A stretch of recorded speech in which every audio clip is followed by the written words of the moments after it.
Welcome back to my channel. So आज की video में हम डिस्कस करने वाले हैं स्टोर कीपर के एमसीक्यू विद एक्सप्लेनेशन। इसके ऊपर ऑलरेडी चैप्टर 1 मैंने अपलोड करा हुआ है। अगर आपने वो वीडियो नहीं देखा है अभी तक तो आप उसे भी देख लेना। ये चैप्टर 2 है, ये भी कॉमन वीडियो है store keeper general and store keeper drug के लिए। तो आज की वीडियो में भी कुछ इंपॉर्टेंट टर्म्स हैं एंड उसके ऊपर एमसीक्यू है जो कि आपके आने वाले एग्जाम्स में हेल्पफुल हो सकता है, बिकॉज काफ़ी सारे क्वेश्चन जो है इन्हीं में से आते हैं। तो अगर आपको इसी टाइप की वीडियोज़ चाहिए स्टोर कीपर से related and other pharmacy exam से रिलेटेड, तो आप मेरे चैनल को सब्सक्राइब कर सकते हो। सब्सक्राइब करने के लिए आपको सब्सक्राइब बटन पे क्लिक करना होगा और बेल आइकन पे भी क्लिक करना होगा। अगर आप बेल आइकन पे क्लिक नहीं करोगे तो आपको वीडियो की नोटिफिकेशन नहीं मिलेगी। तो अपनी वीडियो को अब स्टार्ट करते हैं। सो इस वीडियो को स्टार्ट करने से पहले एक बार प्रीवियस जो हमने डिस्कस किया था उसे मैं आपको बता देती हूँ। जो प्रीवियस चैप्टर था उसके अंदर हमने टेंडर के बारे में पढ़ा था। टेंडर क्या होता है, कैसा होता है, डिफरेंस देखे थे, प्रोक्योरमेंट क्या होता है एंड उसके इंपॉर्टेंट टर्म्स देखे थे कि कौन कौन से टर्म्स होते हैं। एक फ्लो चार्ट मैंने आपको एक्सप्लेन किया था। तो यही सारी चीज़ें हमने प्रीवियस वीडियो में देखी थी और इस वीडियो में हम कुछ अनदर क्वेश्चंस देखेंगे। उससे पहले हम ये पैराग्राफ रीड कर लेते हैं ताकि आप इजीली क्वेश्चन सॉल्व कर पाओ। सो सबसे पहले हम जान लेते हैं क्या होता है e procurement system. What is e procurement system? So जो ई प्रोक्योरमेंट सिस्टम होता है एक तरह का प्रोसेस होता है जिससे हम प्रोक्योर करते हैं सिलेक्टेड आइटम्स को इलेक्ट्रॉनिकली यूजिंग इंटरनेट। जैसे कि आप कपड़े बाय करते हो या फिर अपना ऑनलाइन शॉपिंग करते हो, इसी तरीके से ये वाला प्लेटफॉर्म भी यूज़ होता है। सो ये जो फैसिलिटी है ड्रास्टिकली रिड्यूस कर रही है टेंडर साइकिल के टाइम को और रिड्यूस कर रही है मोस्ट इनडायरेक्ट कॉस्ट को और एनहांस कर रही है ट्रांसपेरेंसी इन प्रोक्योरमेंट। सो यहाँ पर कुछ एब्रीवेशन है, आप एक बार ये देख लो। ITT मैंने प्रीवियस वीडियो में भी एक्सप्लेन किया था। तो इसकी फुल फॉर्म होती है इन्विटेशन टू टेंडर। PQQ इसकी फुल फॉर्म होती है प्री क्वालिफिकेशन क्वेश्चनेयर। RFI की होती है request for information.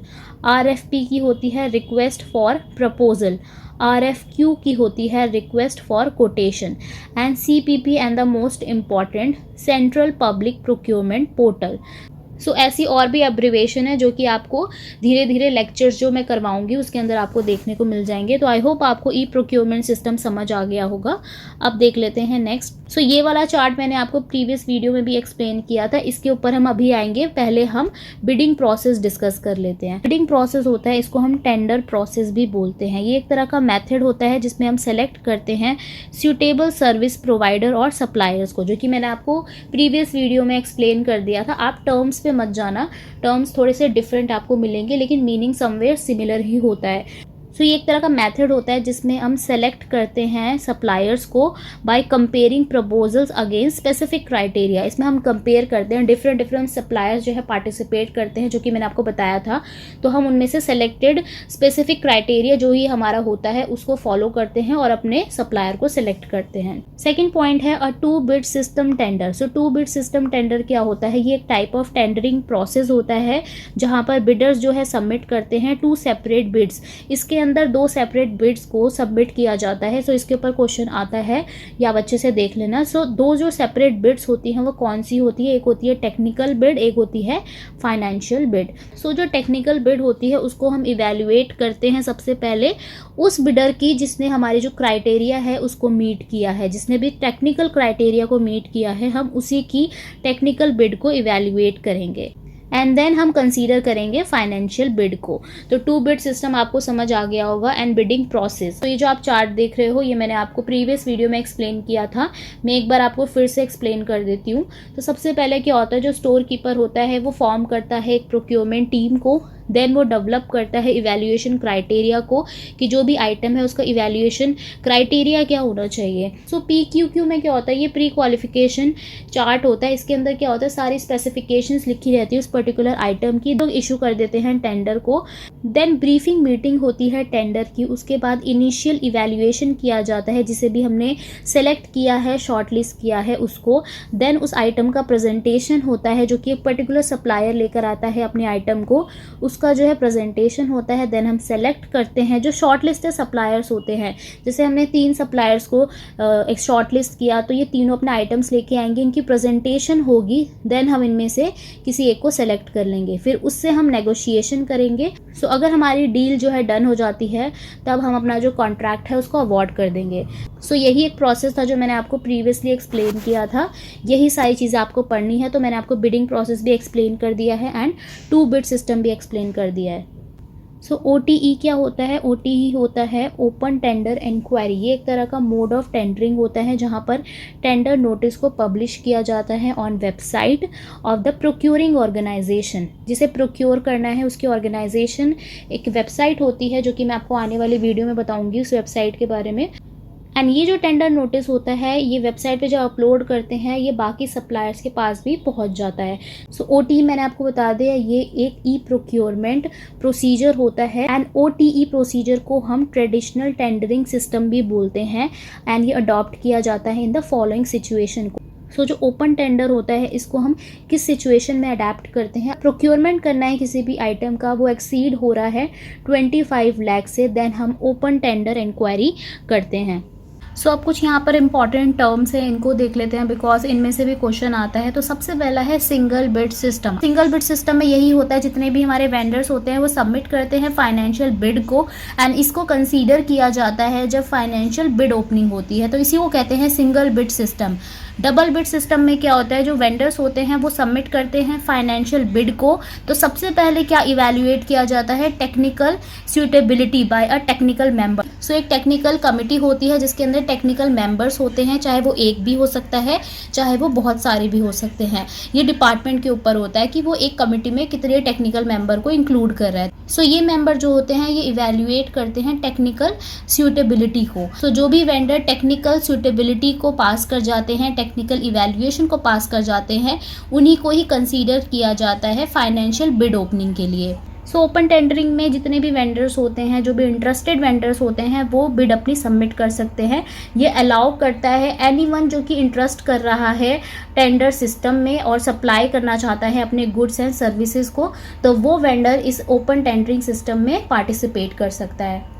So selective tendering से आप नाम ही समझ सकते हो कि जो सिलेक्टेड वेंडर्स होते हैं उन्हीं को इसमें पार्टिसिपेट करने का मौका मिलता है। जो होते हैं जो प्री क्वालिफाइड वेंडर्स है, उनको इसमें पार्टिसिपेट करवाया जाता है, या फिर किसी वेंडर्स को पर्सनली इनवाइट किया जाता है, सो उसको ही पार्टिसिपेट करने का मौका मिलता है ताकि वो अपनी बिड को सबमिट कर सके। सो नेगोशिएटेड टेंडरिंग में यही होता है, जो प्रोजेक्ट ओनर होता है या जनरल कॉन्ट्रैक्टर होता है, वो डायरेक्टली जो है नेगोशिएट करता है किससे? वेंडर से।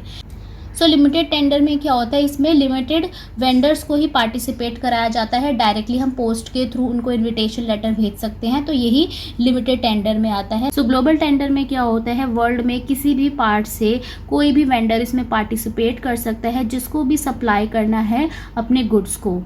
सो इस क्वेश्चन में पूछा गया है what is call of quotations. तो हमें बताना है कॉल ऑफ कोटेशंस होता क्या है। तो जब हम रिसीव कर लेते हैं रिक्विजिशन को फ्रॉम वेरियस डिपार्टमेंट, तो परचेज डिपार्टमेंट क्या करता है, इशू करता है एक लेटर जिसमें क्या होता है, वो सर्वर रजिस्टर्ड सप्लायर्स को कॉल फॉर रेट लिस्ट के लिए बुलाते हैं। सो इसकी सिंपल सी डेफिनेशन है, जितने भी हमारे रजिस्टर्ड एंड रेपुटेटेड सप्लायर्स होते हैं उनके पास एक इशू लेटर जो है जाता है, पोस्टल लेटर जिसे हम बोलते हैं, ताकि वो अपने कॉम्पिटिटिव रेट लिस्ट को भेज सके। इसी को बोलते हैं कॉलिंग ऑफ कोटेशन। जो कोटेशंस होता है ये 2 वेज में होता है। So the most important part आ गया है, अब ये बहुत बड़ा टॉपिक है, व्हाट इज जेम। तो हमें बताना है कि जेम क्या होता है। सो आई थिंक आप में से काफ़ी सारे लोगों को पता होगा, इसके ऊपर क्वेश्चन भी आता है स्टोर कीपर के एग्जाम में। तो सबसे पहले हम जेम की फुल फॉर्म देख लेते हैं। तो जेम की फुल फॉर्म होती है गवर्नमेंट ई मार्केट प्लेस। तो ये एक तरह का ऑनलाइन प्लेटफॉर्म होता है जो कि पब्लिक प्रोक्योरमेंट के लिए होता है। जो हमारी इंडिया है उसके अंदर एक पब्लिक प्रोक्योरमेंट वेबसाइट होती है, उसी के अंतर्गत हम ये सारी चीज़ों को बाय करते हैं। सो ये कब लॉन्च हुआ था, ये बहुत ज़्यादा इंपॉर्टेंट है। तो ये 9 अगस्त 2016 में लॉन्च हुआ था। ये क्वेश्चन आ सकता है, इसको मैं स्टार मार्क कर देती हूँ, ये इंपॉर्टेंट है। ये भी आ सकता है कि किसके द्वारा किया गया था। तो ये किया गया था ministry of commerce and industry के द्वारा इसे लॉन्च किया गया था ऑन 9 अगस्त 2016। सो यहाँ पर सेम चीज़ यही लिखी है, जो जेम है ये ई मार्केट प्लेस है जहाँ पर डिफरेंट गुड्स एंड सर्विसेज को प्रोक्योर किया जाता है, या तो गवर्नमेंट ऑर्गेनाइजेशंस के द्वारा, या डिपार्टमेंट्स के द्वारा, या PSUs के द्वारा। So as per the rule 149 of GFR, so GFR भी आने वाले लेक्चर में मैं पूरा फुल वीडियोस का अपलोड करूँगी। तो GFR का जो फुल फॉर्म होता है, इसको आप बताना है कि GFR का फुल फॉर्म क्या होता है। तो कमेंट बॉक्स में आप इसका फुल फॉर्म ज़रूर बताना, इसके ऊपर मैंने ऑलरेडी लेक्चर बना रखा है। सो GFR का जो रूल नंबर 149 है, इसमें बोला गया है, इसके अकॉर्डिंग जो है इंडियन गवर्नमेंट बायर जो है डायरेक्टली परचेज कर सकते हैं 25,000 से 5 लाख तक का आइटम जेम पर। एंड ये जो सारा सामान है, ये सारा सामान परचेज करना चाहिए एक्टिव जेम सेलर से ही। सो ये सारे पॉइंट आप अच्छे से याद कर लेना, ये बहुत इंपॉर्टेंट टॉपिक है, इसके ऊपर से काफ़ी सारे क्वेश्चन आते हैं। तो रूल नंबर 149 ऑफ GFR मैंने आपको बता दिया, आने वाली स्लाइड्स में और रूल्स भी कवर हो जाएंगे आपके। सो अभी हम लोगों ने GFR रूल देखा था 149, यहाँ पर है rule 159 and rule 160 of GFR 2017। So rule number 159 के अकॉर्डिंग एंड रूल नंबर 160 के अकॉर्डिंग जितना भी हमारा पब्लिकेशन होता है टेंडर से रिलेटेड, या उसकी कोई भी रिलेटेड इन्फॉर्मेशन होती है, उसको हम CPPP पोर्टल पे अपलोड करते हैं। तो इसकी फुल फॉर्म क्या होती है? CPPP की सेंट्रल पब्लिक प्रोक्योरमेंट पोर्टल। ये बहुत इंपॉर्टेंट क्वेश्चन है, इसके ऊपर क्वेश्चन आ सकता है आपका।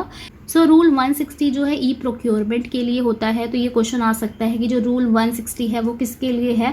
तो ये ई प्रोक्योरमेंट के लिए होता है। तो रूल नंबर 160 में यही चीज़ कही गई है, जो प्रोक्योरमेंट पोर्टल होता है वो मैंडेटरी होता है for all ministry and departments के लिए।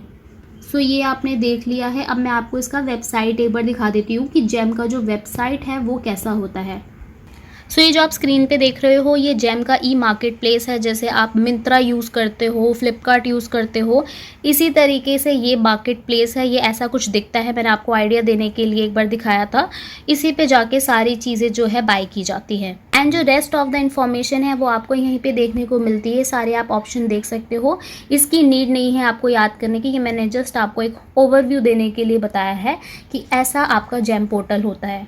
नेक्स्ट लेक्चर में मैं बाकी चीज़ें कवर करूँगी, तो आप चैनल को ज़रूर सब्सक्राइब कर लेना। और अगर आपको ये वीडियो अच्छी लगी हो तो आपको पता है ना क्या करना है, वीडियो को लाइक करना है, शेयर करना है और चैनल को सब्सक्राइब करना है। अब मैं आपको मिलूँगी नेक्स्ट लेक्चर में। Thanks for watching.